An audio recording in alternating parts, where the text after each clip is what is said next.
আসসালামু আলাইকুম। আমি ডাক্তার মোর্শেদ বলছি। আমি একজন কার্ডিওলজিস্ট নিউ ইয়র্ক সিটি থেকে বলছি। আজকে আপনাদেরকে বলবো বর্ষার মৌসুমে যে পায়ে যে বিভিন্ন ধরনের সমস্যা হতে পারে সেটির উপর।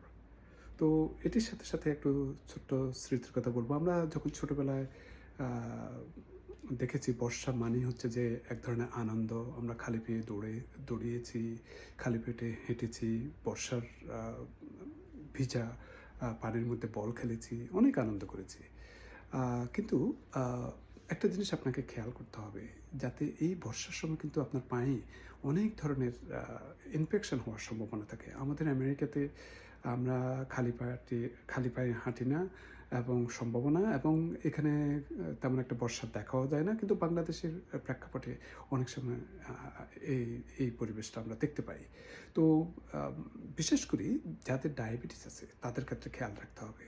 তাদের ক্ষেত্রে যাতে কোনো অবস্থাতেই যাতে বর্ষার জমানো পানির মধ্যে যাতে অনেকক্ষণ যাতে পাটা যাতে ভিজানো না হয়ে থাকে এবং সেটি যদি থাকে তাহলে আপনার অনেক ধরনের ইনফেকশন হতে পারে। তো সুতরাং আপনাকে খেয়াল রাখতে হবে ১ম এ যে বর্ষার জমানো পানির মধ্যে যাতে পা অনেকক্ষণ ভিজানো না থাকে।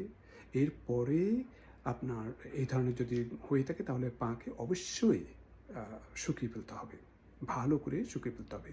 ভিজা মোজা যাতে পরিহিত অবস্থায় যাতে না থাকা হয় কিংবা আ জুতো যাতে অনেকক্ষণ যাতে পরা না থাকে সেদিকে খেয়াল রাখতে হবে। তো আপনার কিছু জিনিস আপনাকে খেয়াল রাখতে হবে যখন আপনার যদি রক্ত সঞ্চালন যদি কম মনে হয়ে থাকে, তারপর আপনার পায়ের আঙ্গুলে যদি আপনার যদি সেন্সেশনটা যদি কম হয়ে থাকে কিংবা ফ্যাকাশে হয়ে থাকে কিংবা ব্যথা অনুভব করে থাকেন কিংবা আপনার পা ফুলে গিয়েছে কিংবা আপনার আ আ একটু ব্লুইশ কালার হয়ে গিয়েছে, হ্যাঁ? কিংবা পুজ বের হচ্ছে, এগুলো কিন্তু অ্যালার্মিং সাইন। এগুলো কিন্তু আপনাকে খেয়াল রাখতে হবে যে কোনো ধরনের আ আ পেরিফেরাল ভাস্কুলার ডিজিজ হচ্ছে কিনা সেদিকে খেয়াল রাখতে হবে। আর তাছাড়া যাদের ডায়াবেটিস আছে কিংবা অন্যান্য অনেক ক্রনিক আ ডিজিজ আছে যেমন ক্রনিক কিডনি ডিজিজ বলেন বা অন্যান্য আরও অনেক ডিজিজ আছে ডা আ কোলেস্টেরল বা ব্লাড প্রেশার এগুলো সব ক্ষেত্রেই আপনাকে একটু খেয়াল রাখতে হবে। বিশেষ করে বয়স্কদের আম যাদের এই ধরনের প্রবলেম আছে তাদের ক্ষেত্রে খেয়াল রাখতে হবে। পা থেকে দুর্গন্ধ বের হচ্ছে কিনা সেদিকেও খেয়াল রাখতে হবে। তো এগুলি সাধারণত অনেক সময় ব্যাকটেরিয়াজনিত কারণে হতে পারে, তারপর বিভিন্ন ফাঙ্গাল কারণে হতে পারে। তো সুতরাং আম অবশ্যই সাথে, সাথে পাকে শুকিয়ে রাখবেন।